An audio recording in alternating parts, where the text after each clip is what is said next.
Hello guys, welcome back to the channel তিন মূর্তি the three. অনেকদিন পরে একটা কিন্তু শর্ট ভ্লগ নিয়ে আবার চলে এসেছি। দেখতে পাচ্ছ এটা কিন্তু ভীষণ ইন্টারেস্টিং একটা ভ্লগ হতে চলেছে।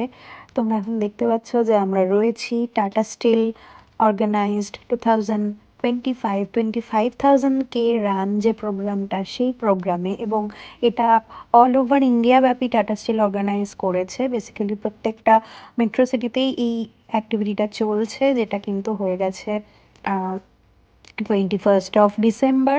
এবং এই জিনিসটা প্রত্যেকবারই ওরা অ্যারেঞ্জ করে। তো আমরা এবারে পার্টিসিপেট করেছিলাম টাটা স্টিলের আনন্দ রান কম্পিটিশনটা, যেটা কিনা 5K রান ছিল।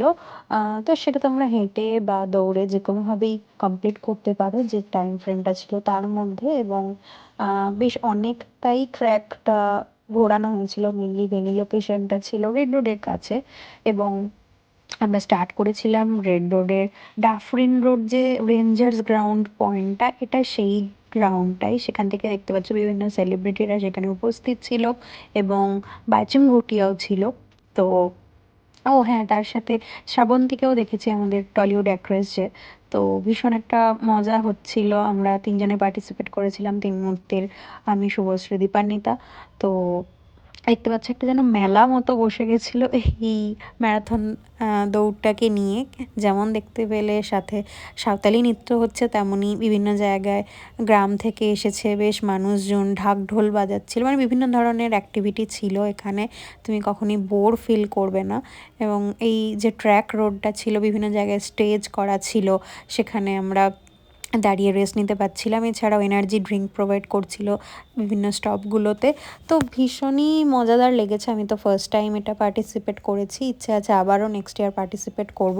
তো তোমাদের সাথে জাস্ট ওই দিনের অ্যাক্টিভিটি বা ওই দিনের মজাটা আমি শেয়ার করছি। আমরা তিনজনে খুবই এনজয় করেছি, এবং